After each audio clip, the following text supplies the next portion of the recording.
Subversion is the term, if you look in a dictionary or criminal code to that matter, usually is explained as a part of activity to destroy things like religion, government, system, political, economical system of a country.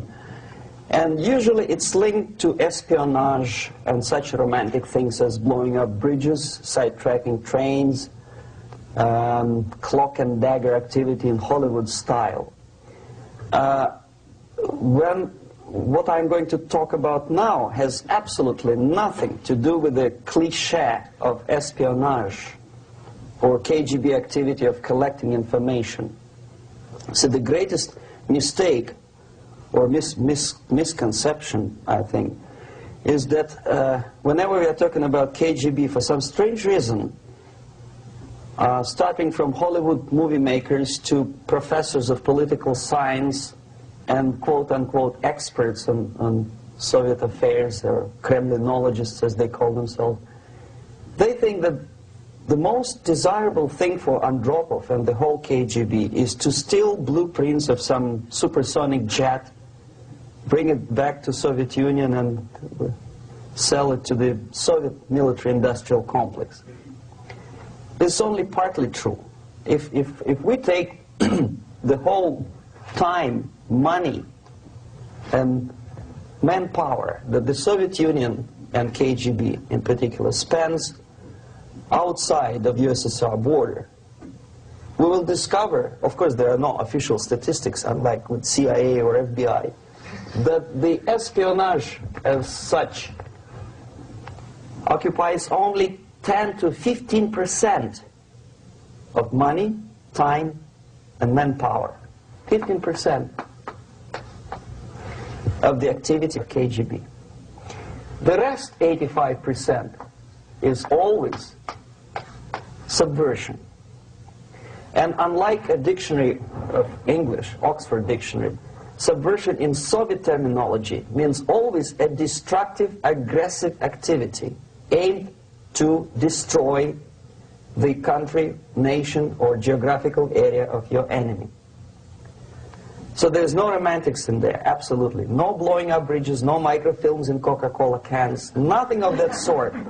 No James Bond nonsense. It's most of this activity is overt, legitimate, and easily observable if you give yourself time and trouble to observe it. But according to the law and law enforcement systems of the Western civilization, it's not a crime. Exactly because of misconception, manipulation of terms. We think that subverter is a person who is going to blow up our beautiful bridges. No. Subverter is a student who comes for exchange, a diplomat, an actor, an artist, a journalist like myself was 10 years ago. Now, subversion is an activity which is a two-way traffic. You cannot subvert an enemy which doesn't want to be subverted.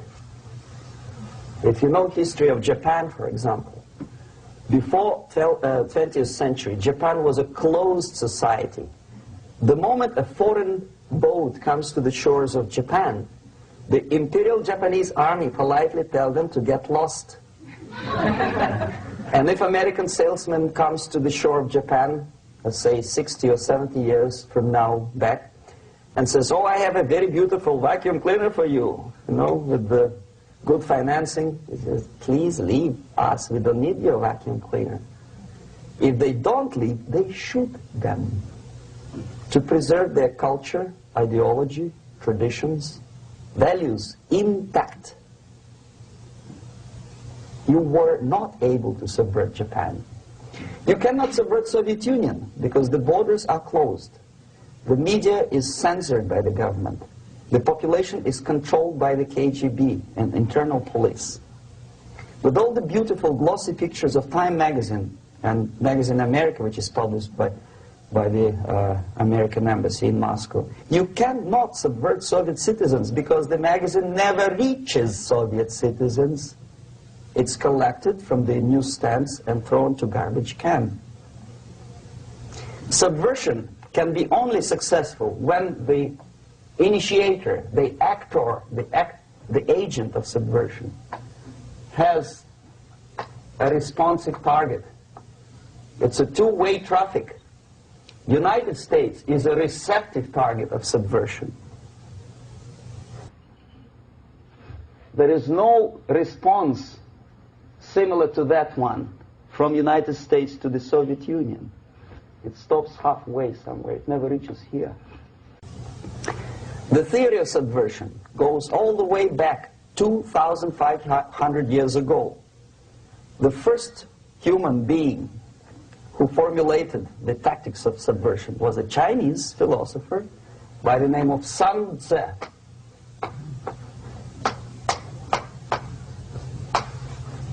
To 2,500 years BC.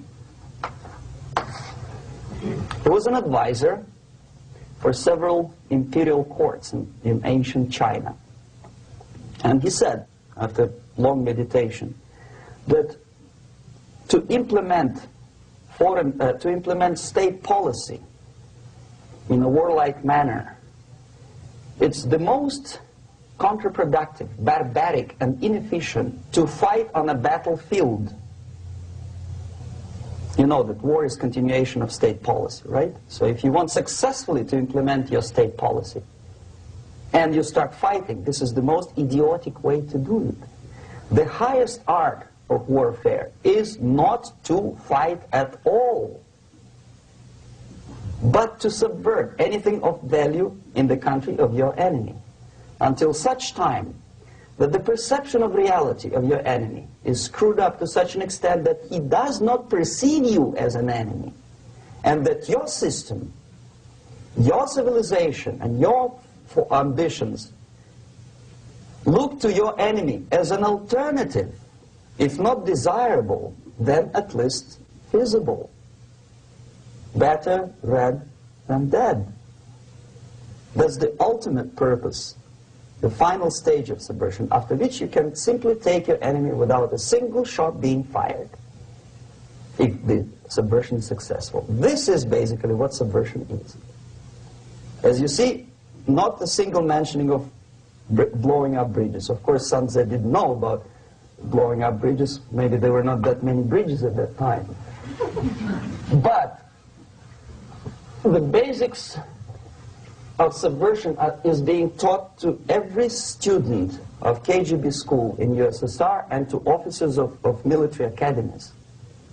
I'm not sure if the same author is included in the list of reading for American officers, to say nothing about ordinary students of political science. I had difficulty to find the translation of Sun Tzu in the library of a university in Toronto and later on here in Los Angeles. But it's a book which is not available. It is forced to every student in USSR. Every student who is taught to be dealing further in his future career with foreigners. What subversion is? Basically, it consists of 4 periods, time-wise. If we start from here and go this way, time, right? This is the beginning point. The first stage of subversion is the process which is called, basically, demoralization. It says for itself what it is.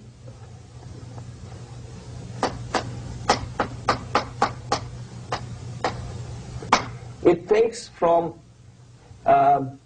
say, 15 to 20 years to demoralize a society. Why 15 or 20 years? This is the time sufficient to educate one generation of students or children. One generation. One lifetime span of a person, a human being, which is dedicated to study, to shaping up the outlook, ideology, personality. No more, no less. Usually it takes from 15 to 20 years. What it includes? It includes influencing, or by various methods, infiltration, propaganda methods, direct contacts, doesn't really matter. I will describe them later. Of various areas where public opinion is formulated or shaped. Religion, educational system, social life, administration, law enforcement system, military, of course, and labor and employer relations, economy. Okay? 5 areas. I will not write them down because we will not have enough space. Sometimes when I describe all the methods, students ask me question, are you sure this is the result of the Soviet influence? Not necessarily. You see, the tactic of subversion, about which I'm talking, is similar to the martial art, the Japanese martial art. If some of you are familiar with that tactic, probably you will remember that if an enemy is bigger and heavier than yourself, it would be very painful to resist his direct strike. If a heavier person wants to strike me in the face, it would be very naive and counterproductive to stop his blow.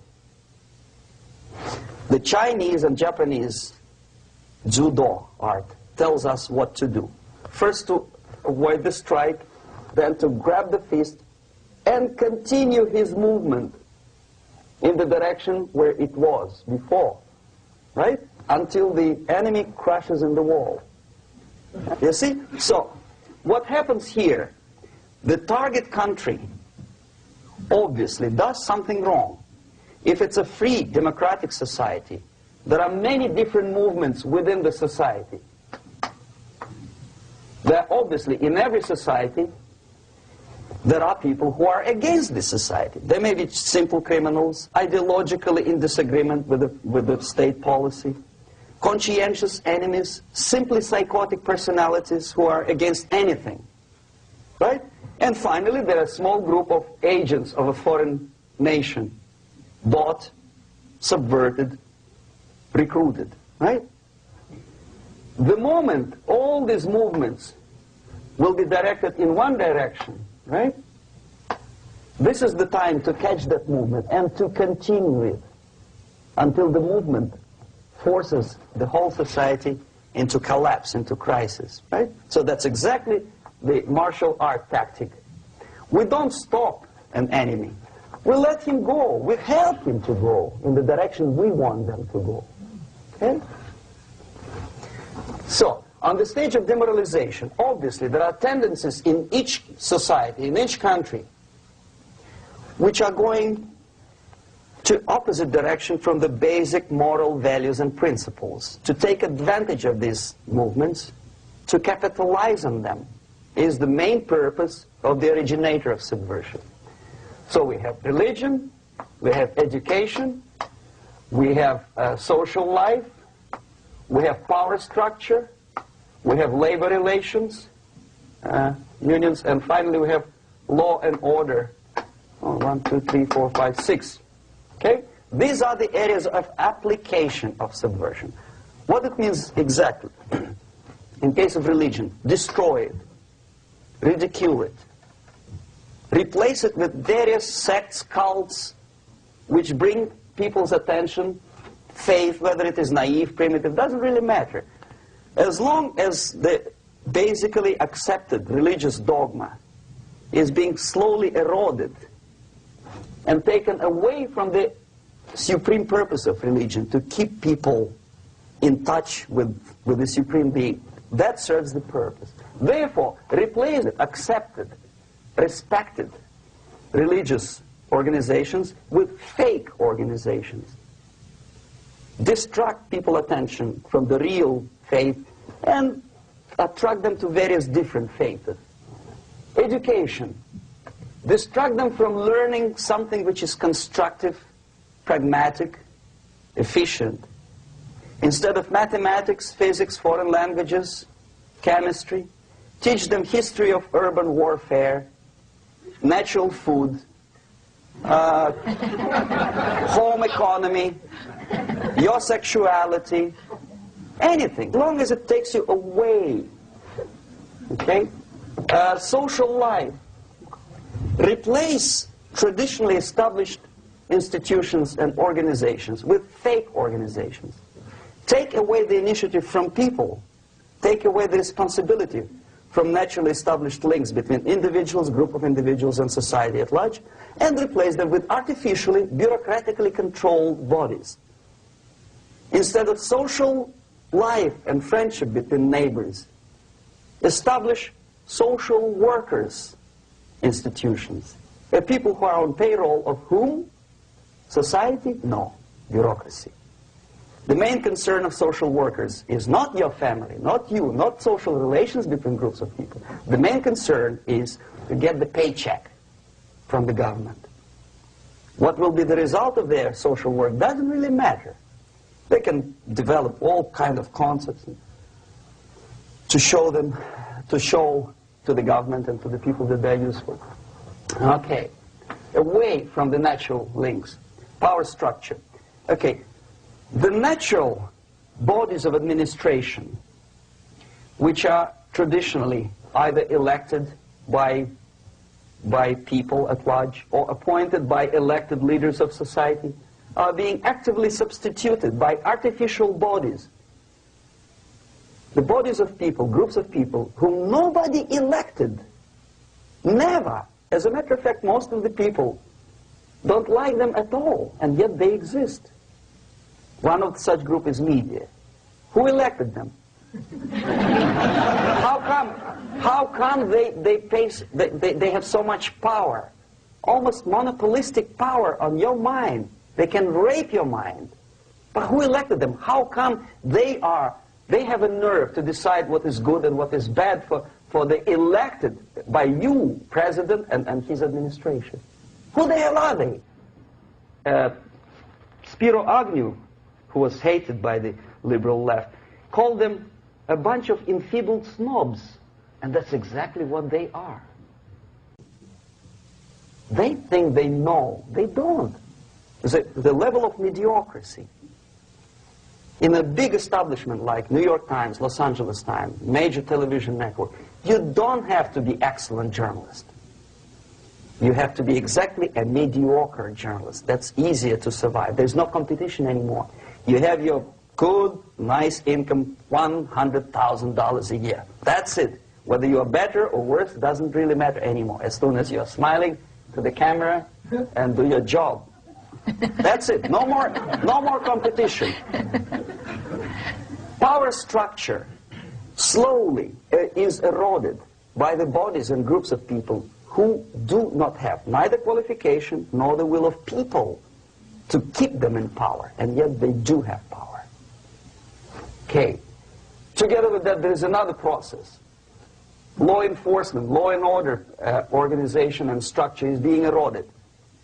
For the last 20, 25 years, if you see old movies and new movies, you can see that in new movies, a policeman, an officer of the United States Army looks dumb, angry, psychotic, paranoid. A criminal looks nice, kind of, well, he smokes hash and shoots the whatever drug, but basically he's a nice human being. He's creative. And he's unproductive only because society oppresses him. Whereby a general of Pentagon is always, by definition, a dumb, a war maniac. A policeman is a pig, rude policeman. He abuses his power. You know? A generality, generalization like that. The hatred, the mistrust to the people who are supposed to protect you and enforce law and order. Moral relativity.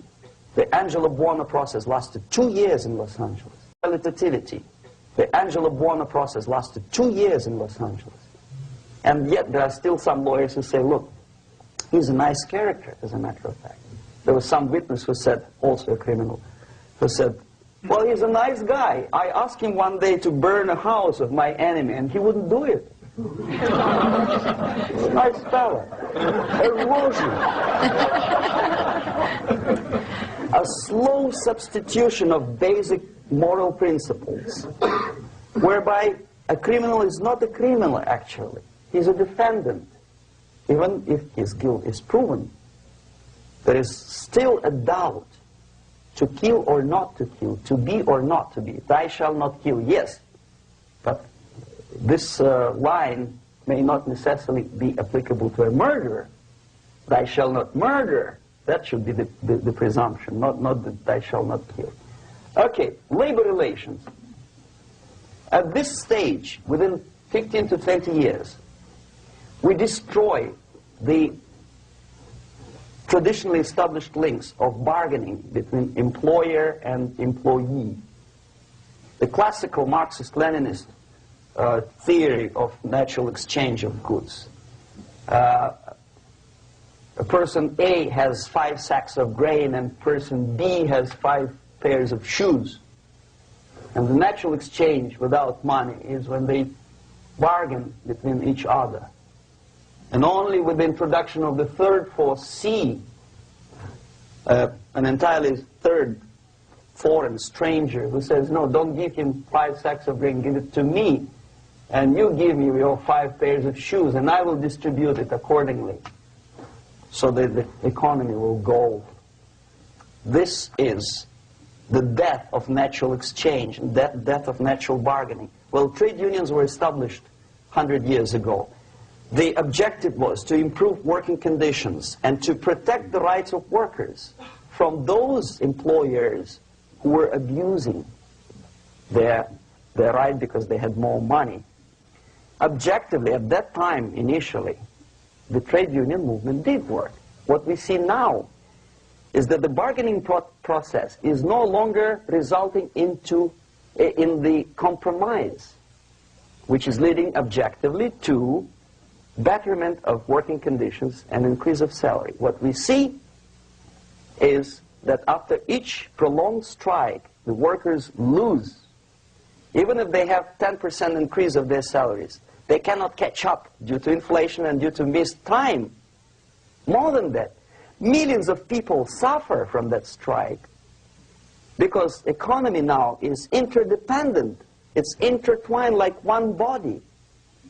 If previously steel workers, say 100 years ago, could strike and nobody would suffer, now it's impossible anymore. If a garbage collector strikes today, the rest of the multi-million city is stinking. I mean, there's no more service. In Quebec, for example, we had the electricians who were on strike in the middle of winter. You can freeze your bottom, and they still were on strike. Did they catch up with the salary? No, they lost. Who benefited? The leaders of trade unions. What is the motivation for strike? Improving of workers' condition? No, obviously it's not. Then what is it? Ideology. To prove to these capitalists. And the obedient horde of workers, like sheep, follow these people. And they cannot disobey. Why? Because if they do, you know what happens to them. Pickets, murders, shooting truck drivers by picketers. In Montreal, for example, I saw with my own eyes when I was correspondent of CBC International, Canadian Broadcasting Corporation, when the workers of aircraft factory destroyed computers and the equipment in the factory. And the administration employed strike breakers. Their cars were turned upside down and burned. Their houses were burned. Their kids were intimidated. And some victims were there. Of that you can be sure. Why? To improve conditions of workers? No. Ideology. Okay, so this is what happens basically. It may or may not happen without the help of the Soviet Union. But the natural tendencies are being greatly taken advantage of and capitalized by the Soviet propaganda systems. How? Whenever trade union strikes, we have influx of propaganda, mass media, ideological dissemination. The workers' right, and we repeat it like parrots. Yes, workers' right. Whose rights? Workers? No. The only freedom of worker to sell his labor according to his own desire and will is taken away from him. By whom? By trade union boss. Unlimited power is given. Responsibility. I want to sell my labor not for $2.50 an hour, but for $2. I don't have right. My freedom is denied to me. I know that if I sell my work for $2 an hour, not for $3 an hour, I will compete better with the other guy who is lazy and more greedy. I don't need $3. I need only $2.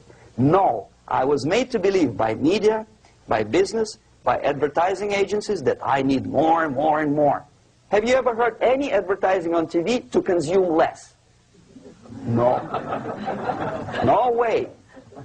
Whether you need a six-cylinder car or not, you have to buy it. And hurry up.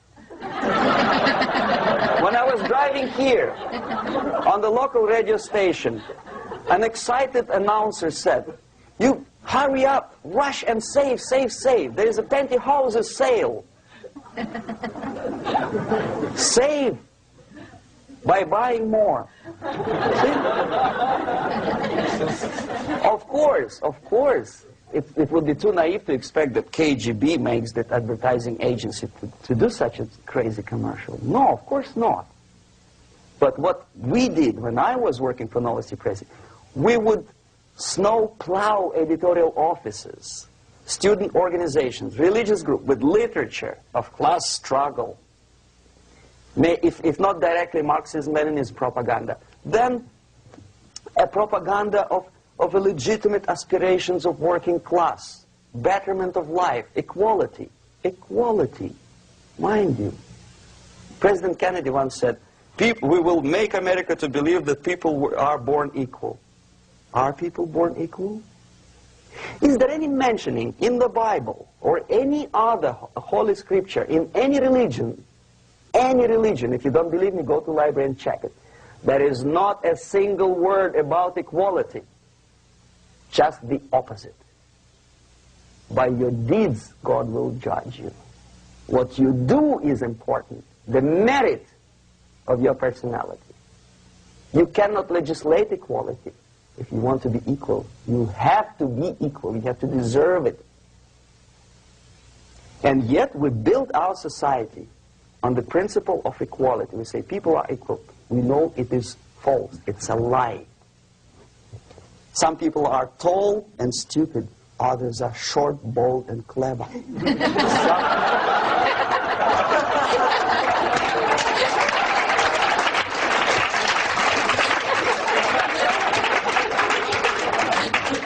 If we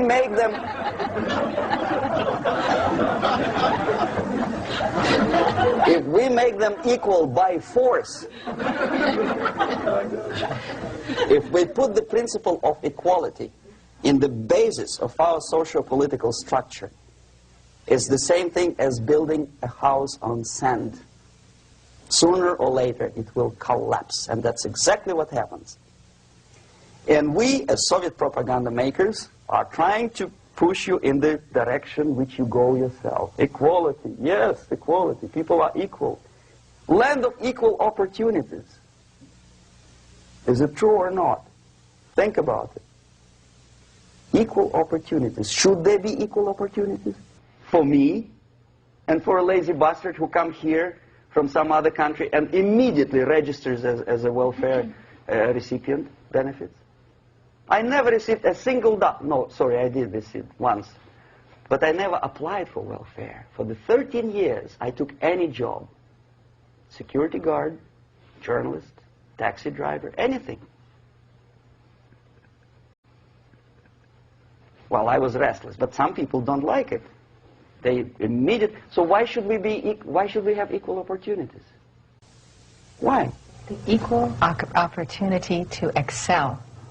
Equal opportunity in equal circumstances, yes, but you know people are different. To excel, yes, provided we reach the same level of excellency, perfection, which is hypothetical, distant future. Yes, maybe.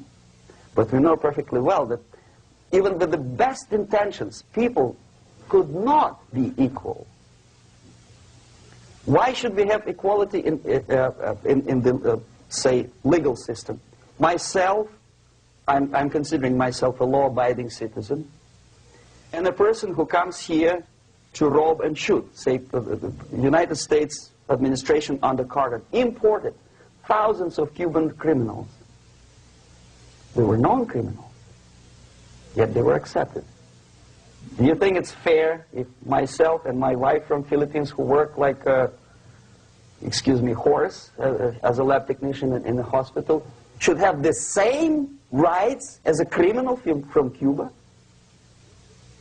Why? And yet we repeat as parrots, equality, equality, equality. And the Soviet propaganda system helps us to believe that equality is something which is desirable. Democracy, as it was established by fathers of this country, of this system in the last century, is not equality. It's the system where different people, unequal people, have a chance to survive and help each other in constant competition, in constant perfection, not in equality, which is superimposed from a godfather or a nice person in Washington, D.C. And the absolute equality exists in Soviet Union, quote-unquote equality. Everybody is equal in dirt, except some people are more equal than the others in Politburo. So, the moment you bring a country to the point of almost total demoralization, when nothing works anymore, when you are not sure whether it is right or wrong, good and bad, but there's no division between evil and good, when even the leaders of church sometimes say, well, violence for the sake of justice, especially social justice, is justified in the countries like Nicaragua, El Salvador, well, maybe Rhodesia, and we listen to them and say, yeah, probably it's true. Is it true? No, it is not true. Violence is not justified, especially for the sake of quote-unquote social justice introduced by Marxist-Leninists. That is my former colleagues from Novosti Press Agency. Okay, so we reached that point. The next step is destabilization.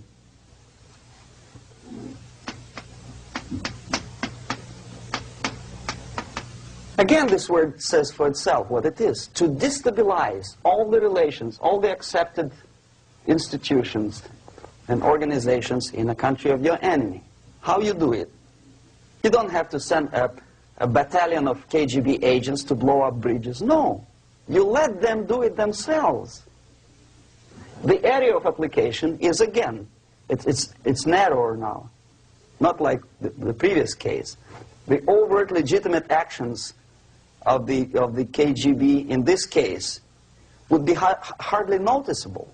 There is no crime if a professor who recently went to USSR introduces a course of Marxism-Leninism in a Californian college, for example. Nobody is going to come to his doorstep and say, okay, mister, come, you are under arrest. No, it's not a crime. It's not even considered a moral crime against your country. So the area of application here is narrowing down to economy, again labor relations, right? To law and order, plus military. And economy, law and order. Yes, and again the media, but wider scope, little bit different. I'll explain later. Okay, basically 3 areas. Economy. The radicalization of bargaining process. If on that stage we still could achieve, theoretically, some positive compromise between the negotiating sides with say, the arbitrary, introduction of arbitrary judges, a third side, objectively judging the demands of both sides. Here it's radicalization. On the stage of destabilization, we cannot come to compromise even within a family. The husband and wife couldn't figure out which is better. Husband wants his kids to eat at the table, and wife wants a child to roam around the room and drop food all over the floor. They cannot come to compromise unless they start a fight. It's impossible to reach a compromise, constructive compromise, between neighbors. Some people say, I don't like you to watering your lawn at that time because exactly at that time I'm walking my dog and he's getting nervous. He cannot pass his bowels, you know. So they cannot compromise. They go to a civil court or something like that. radicalization of human relations. No more compromise. Fight, fight, fight. The normal, traditionally accepted relations are destabilized. The relations between teachers and students in schools and colleges. Fight. The relations between, in economical sphere, between laborers and employers are further radicalized. No more acceptance of the legitimacy of demands of workers. Unlike Japanese, with the Theory Z, if you ever heard about it, where the workers are involved in the decision-making process, therefore they don't have moral incentive to fight their bosses. In the United States, it's just the opposite. The harder is the fight, the better. The more heroic they look. When the Greyhound network was on strike recently, the correspondents of local TV networks all over the United States were approaching these strikers, and they say, oh yes, we are doing something nice. They look like heroes, and they were proud. There was some family, the husband was bus driver. Now they decided in a protest against the bosses to camp somewhere in the forest. And they were presented to the audience as a heroic, nice people. You see? The violent clashes between passengers, picketers, and the strikers are presented as something normal. 10, 15, 20 years ago, we would be angry, say, why so much hatred?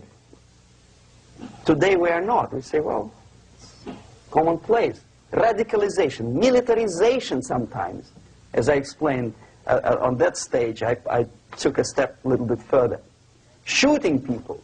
Okay, law and order now also is pushed into the area where previously people settled their differences peacefully and legitimately. Now we are getting with this court cases in the smallest irrelevant cases. We cannot solve our problems anymore. The society at large becomes more and more antagonistic between individuals, between groups of individuals, and the society at large. The media puts himself in the opposition to the society in general, at large. Separate, alienated. Okay? On that stage, you remember I was talking a couple of hours ago about the sleepers. That's when the students from, say, United States, if they are trained in Lumumba University, or developing nations, that's the students I was dealing with, are being sent back from the Soviet Union here. Or if they were already in the United States, in the country, which is the object of subversion, they spring to action. The sleepers go up. They slept for 15 to 20 years. Now they become leaders of groups, preachers, I don't know, public figures. Prominently they actively include themselves in a political process. All of a sudden we see a homosexual. 15 years ago he did his dirty job and nobody cared. Now he makes it a political issue. A political issue. He demands recognition, respect, human rights, and he rallies a large group of people. And there are violent clashes between him and police, his group and ordinary people, no matter what. It's black against white, yellows against green, doesn't matter where his division line goes. As long as this group come into antagonistic clash, sometimes militantly, sometimes with firearms, that is destabilization process. The sleepers, many of whom are simply KGB agents, become leaders of the process of destabilization. Doesn't mean that Comrade Andropov sends Comrade Ivanov to the United States. The person who takes care is already here. He is a respected citizen of the United States. Sometimes he gets money from various foundations for his legitimate struggle for, I don't know, human rights, women's rights, kid lib, prison lib, whatever. There are sympathetic Americans who donate their money to him. Destabilization process usually leads directly to the process of crisis. In case of developing nations, that's the area where I was active. The process starts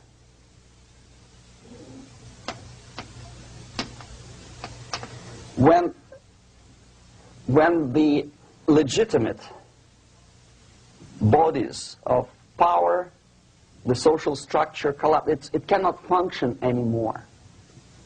So instead, we have artificial body injected into society, such as non-elected committees.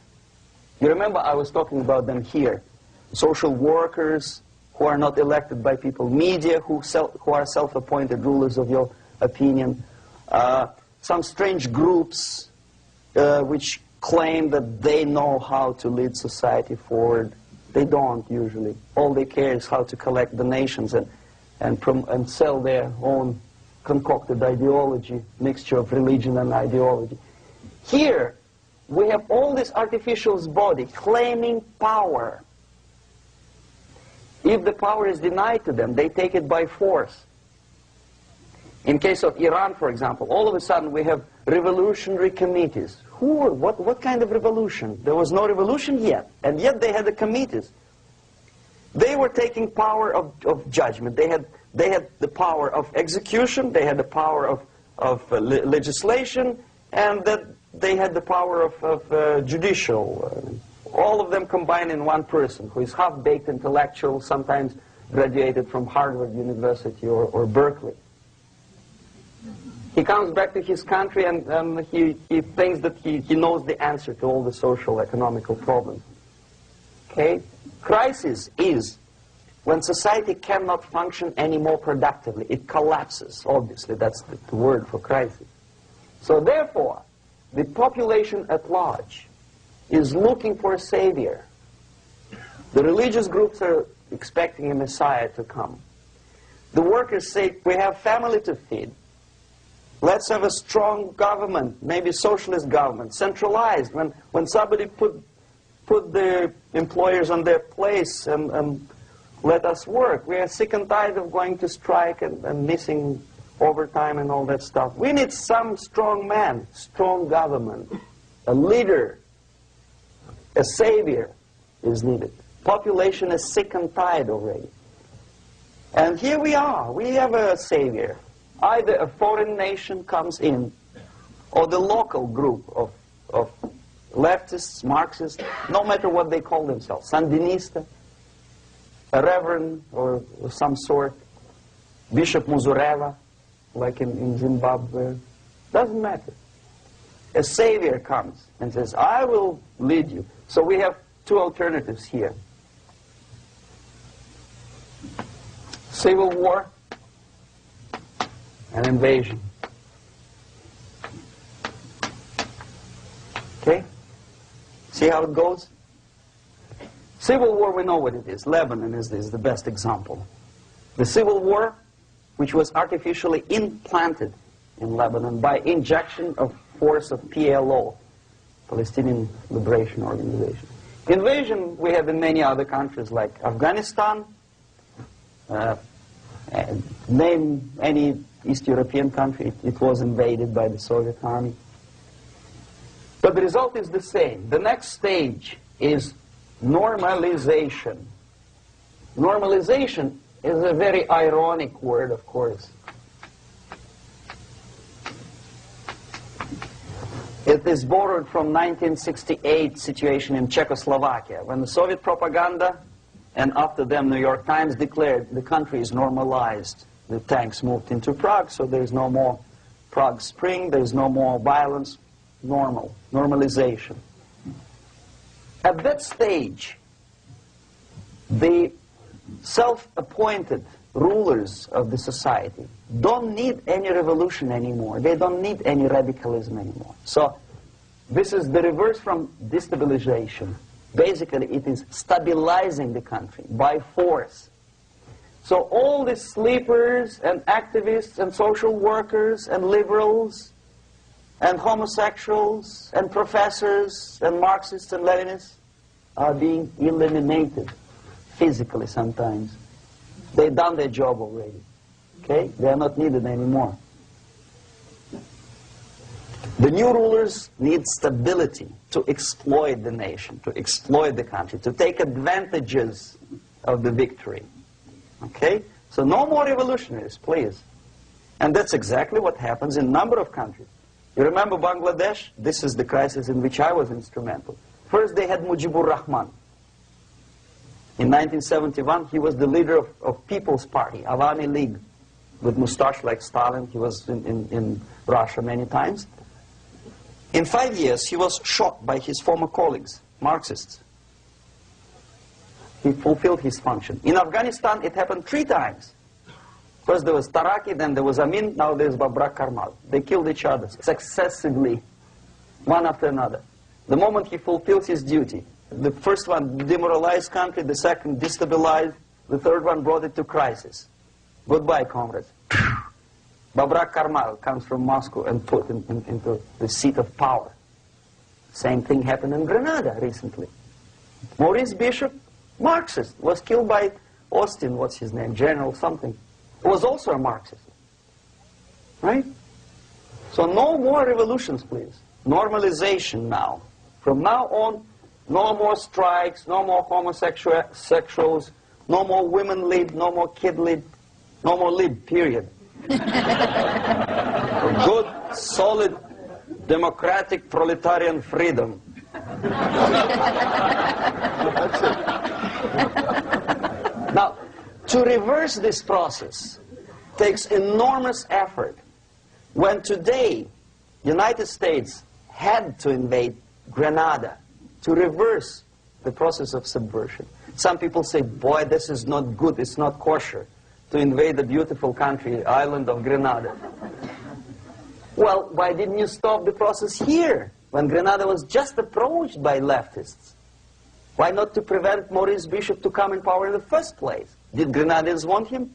Very questionable. They didn't know who was Maurice Bishop in the first place. He came to power by coup d'etat himself. Okay? No, we let the situation develop further and further and further until the crisis and normalization very soon. And then the United States decided to invade country, discovering that the country was absolutely a military base for the Soviet Union. Of course it's a drastic measure. Of course it's a pity that Marine Corps had to lose, what, 17 lives. Very bad. Why not to stop the process before it comes to crisis? Oh no, intellectuals will not let you. It's interference into domestic affairs.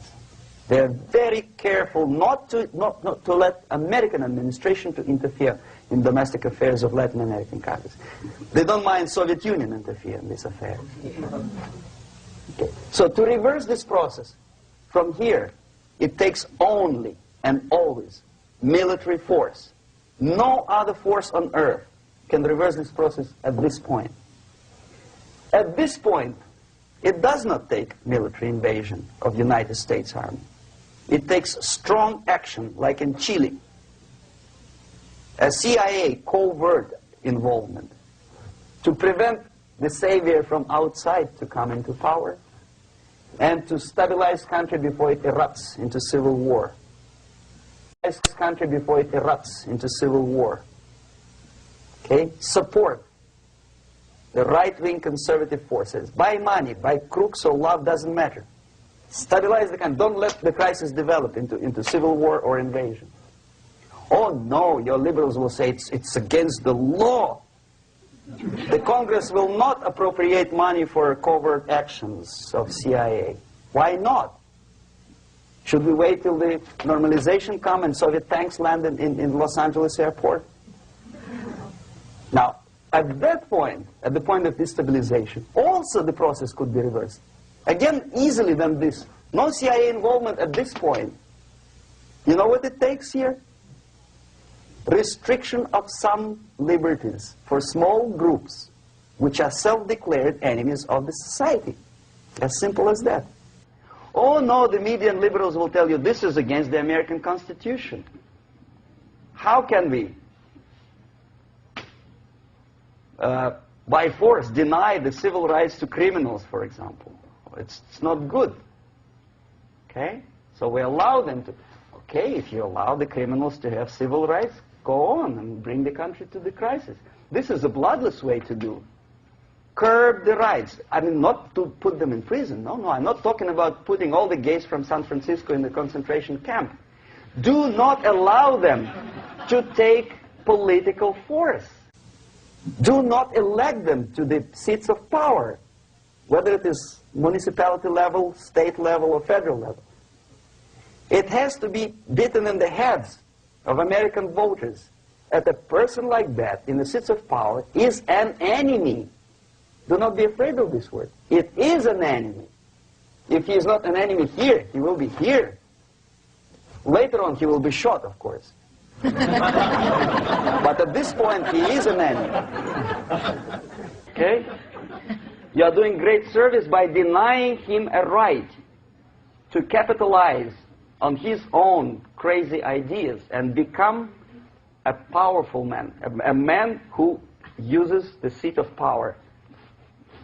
Restriction of certain freedoms and permissiveness at that point would prevent sliding into crisis and probably will return the process of destabilization. To curb unlimited power, monopolistic power of trade unions here at that point would save economy from collapsing. To introduce a law to stop private companies of raping public opinion's mind in the direction of consumerism. No company must have a right to force you into buying more unless you want it. There must be a law. You want to advertise your car? Okay. But not a single mentioning of buying it now and saving money. It must be against the law to force people to consume more. Self-restraint. Previously, before this process started, the self-restraint was a business of church, religion. Because our preachers, the fathers of church, would tell us, material values are good, but it's not the prime function of human being. Because you have to live with something. Obviously, the design for our life is not to consume more deodorants. There must be something greater. If such a complicated instrument as human body was created, obviously there must be some higher purpose for that. And it's very easy to avoid destabilization by denying the greedy companies one little freedom, one little liberty, forcing you into turning yourself into processors of unwanted products and goods. They turn you into machines, like the worm who there's inlet and outlet. So, and how long an average appliance lasts these days? Less than a year. Why? Where's workmanship? Well, we want you to buy more. Okay. Destabilization process could be easily overcome if, as I say, the society, by its own will or after persuasion by the leaders, will come to the idea of self-restraint. It's so hard we want to consume more, but you have to. Unless you will come to this stage, when, as we say in Russia, if Sahara Desert ever becomes a communist state, there will be shortage of sand. So you have to curb your... You have to curb your expectations at this point before it's too late. But no, we don't want to do it. Demoralization process. Again, it's the easiest thing to reverse. First of all, by restricting import of propaganda. The easiest thing to do. Unlimited, unrestrained import of Soviet literature, Soviet journalists. Giving Soviet propaganda and ideological agitators equal time on American TV network. It has to be stopped.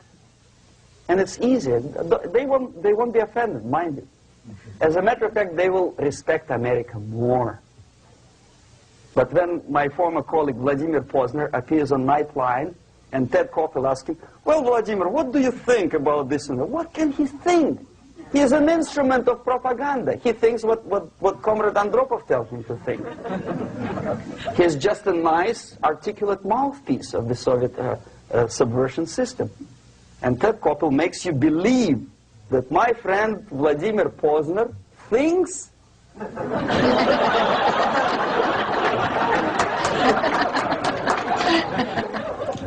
the process of demoralization may not have started at all if at that point the country, which is a recipient of subversion, actively, not violently, but actively, prevents importation of foreign ideology. I don't want America to follow the pattern of ancient Japan. You don't have to shoot every foreigner when it approaches the sacred borders of the United States. But when he offers you a junk in the disguise of very shiny something, you have to tell him, no, we have our own junk.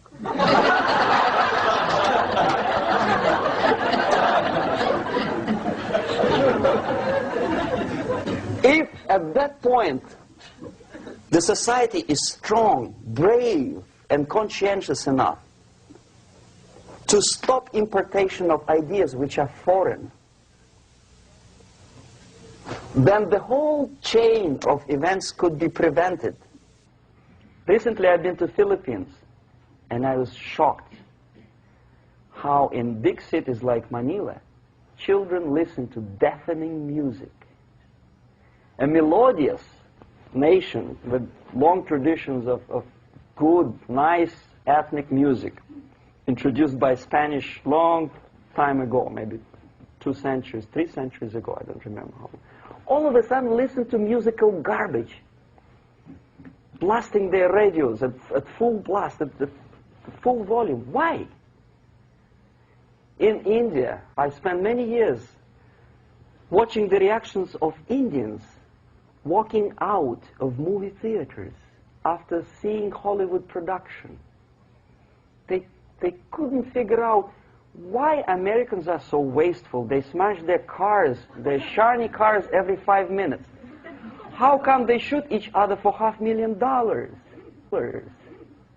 Is it true that they're so obsessed with sex? Can you imagine showing a movie where each 5 minutes there's a copulation on the screen to a country like India with long tradition of respect to these private matters, or to Pakistan?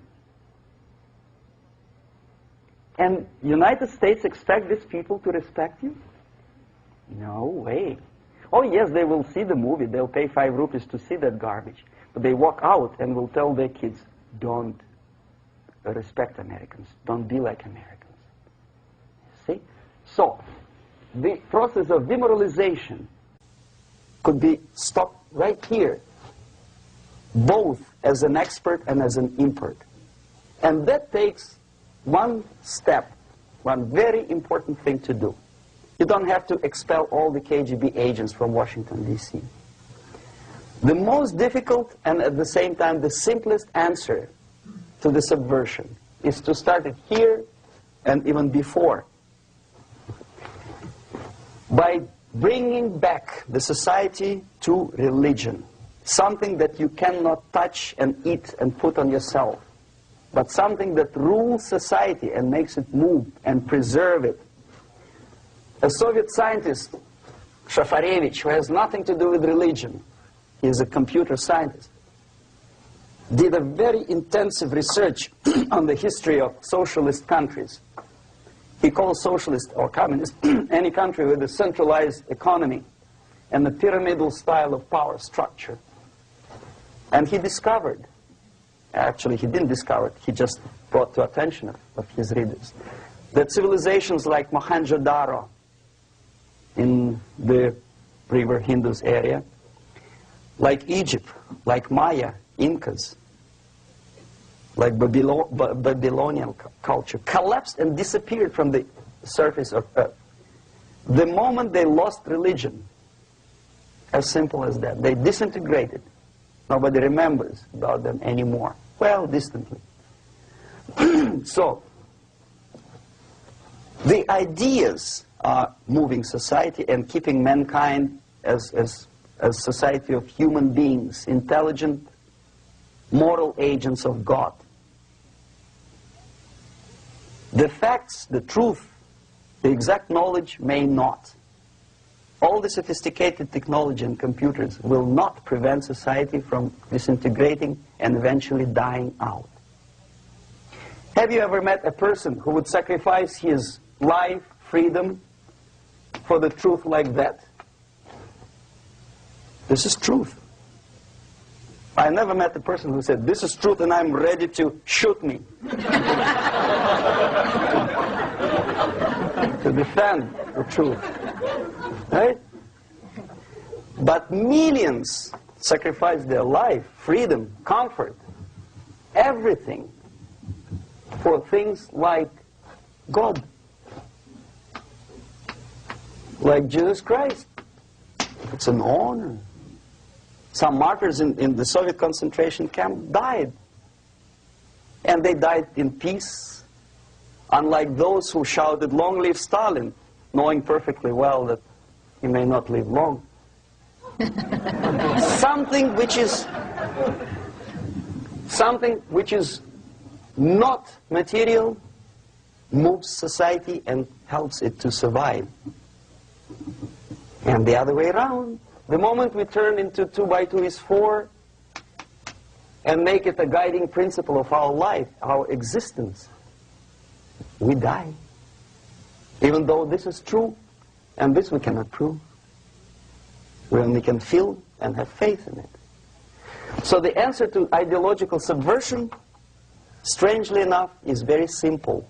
You don't have to shoot people, you don't have to aim missiles and Pershings and cruise missiles at Andropov's headquarters. You simply have to have faith and prevent subversion. In other words, not to be a victim of subversion. Don't try to be a person who in judo is trying to smash your enemy and being caught by your hand. Don't strike like that. Strike with the power of spirit and moral superiority. If you don't have that power, it's high time to develop it. And that's the only answer.